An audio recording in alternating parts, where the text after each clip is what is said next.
let's talk a little Packers football, shall we? Because I'll raise my hand here. I have probably been more Packer-centric than most in the national media. And I'll be perfectly transparent here. I had them in the Super Bowl before the season began. And before the year begins, I sit down and I comb through preview guides and I look at drafts and I look at free agency and consider how they finished the season before. And I weigh it all before I make my prognostications. And the way that I saw it, I thought the Lions were due for a potential step back. They weren't.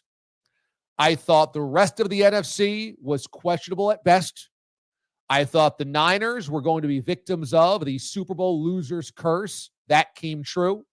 And I didn't trust the coaching in Philadelphia to maximize their talent. Ultimately, it looks like the coaching they've overcome the coaching. And so that the Eagles are the 2 seed. I thought the Packers were primed for a run here. The Packers, with a really good young quarterback, in my estimation, had found how to click into that next year with that wild card win in Dallas last season. I liked Matt LaFleur as a head coach. I liked the roster. I really like the addition of a power running back.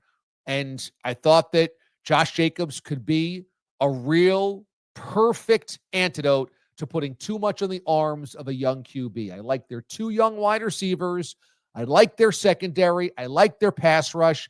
To me, there was a lot to like about the Packers, and I thought they were destined for this year making a break for the next level.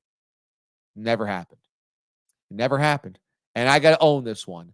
They never took that next step. They won 11 games this year. They'll be in the postseason, but they're nowhere near the top of the NFC. They're not in the same league as the Lions. They're not in the same league as the Eagles, and they're not even in the same league as the Minnesota Vikings. And today, the way that they lost, knowing that that could have been the difference between the 6 seed and the 7 seed, which was a trip to LA or a trip to Philadelphia, I didn't like how they played it. Were they playing starters? Were they not? We saw a moment during the second half where they were warming up Jordan Love when Malik Willis was in. I couldn't tell whether they wanted to win or not.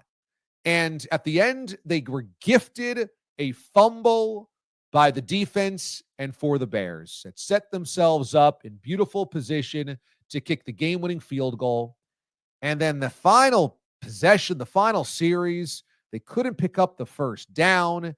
It just seemed scrambled at best. They kick a long field goal, which somewhat lucky even to get in. And all the defense has to do is get off the field without a field goal attempt on there. And they have the 15-yarder, the roughing the passer, stupid horse collar. They let a couple of completions march the Bears down the field, and Santos, Cairo Santo lines up for the game-winning field goal, and that's how the Packers sink to number 7 and a trip to Philadelphia where they're probably going to get worked. There has never been an 11-win season that's felt as dispiriting, disappointing, and underwhelming as this Packer season. And I'm disappointed myself because I just expected more, and I was waiting all season for more from everybody.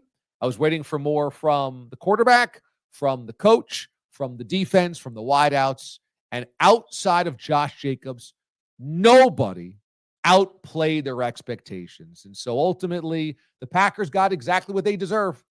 They deserve the last spot in the NFC playoffs, and they deserve a trip to Philadelphia. And we'll see what they can do there. I'm not expecting much, but they made their bed. They made their bed. You got to beat one of the better teams out there. At the very least, you got to try to beat a bad Bears team in Week 18. Now, ultimately, it wouldn't have mattered because the Washington Commanders won, but I needed to see a little bit more. I didn't see it. Once again, disappointment for Packers fans. Yep. Where do you fit the Packers into this thing? I was so high on the Packers coming into the season. I began the show talking about how disappointed I am in the way the season unfolded. They get into the playoffs, but has there ever been a more dispiriting, underwhelming 11-win season with less optimism going into the playoffs than Packers fans are dealing with right now? Oh, yeah. I mean, there are other playoff teams I think should feel a lot less optimistic than the Packers do. The Packers are interesting because I feel like I like to look at the numbers, right? And so obviously we're watching the games, and then I spent a good part of the week kind of like going through the numbers and some of the advanced numbers and seeing like what makes sense, what doesn't make sense, what's surprising. And the thing about the Packers is that when they leaned heavily into the run second half of the season, and Josh Jacobs was going crazy, and they weren't really leaning on Jordan Love that much. Jordan Love's EPA, CPOE, like that composite score of those advanced quarterback metrics was like top 5. Like he was really, really good. But they just weren't, he wasn't being put in a position where it was like, okay, Jordan, go win us some games, you know?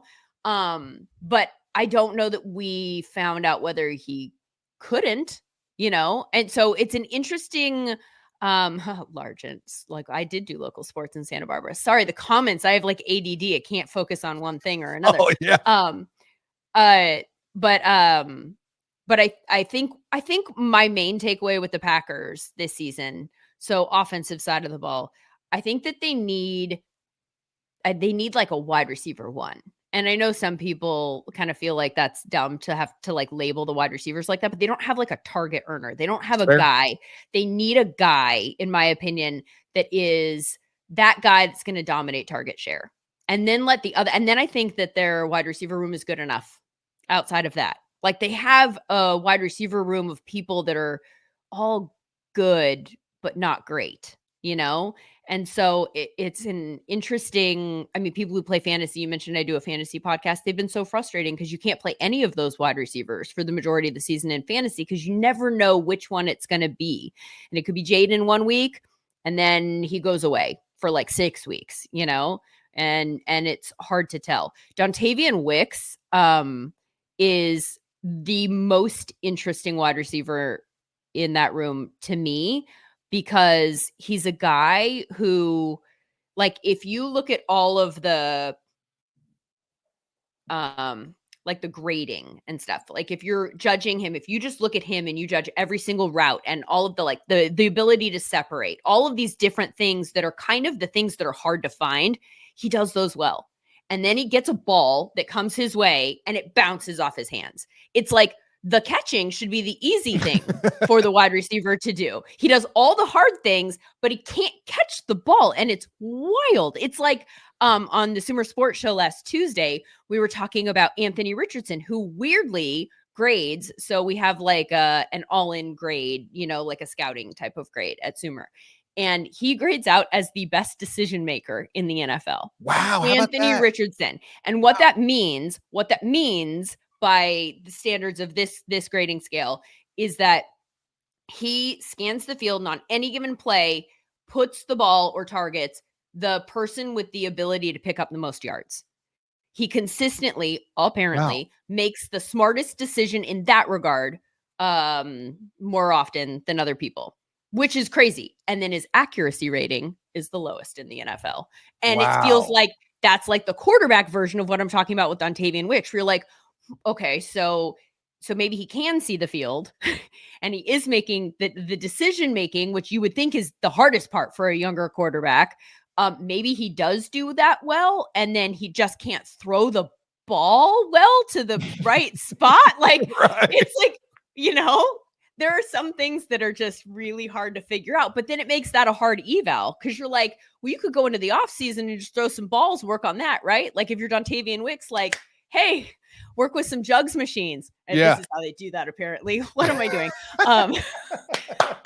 But anyway, so my guess is that you're going to hear fantasy people touting Dontavian Wicks maybe again next season. I don't know. But this is a very long-winded answer about the Packers and whether or not I'm excited about them in the playoffs. Holy hell.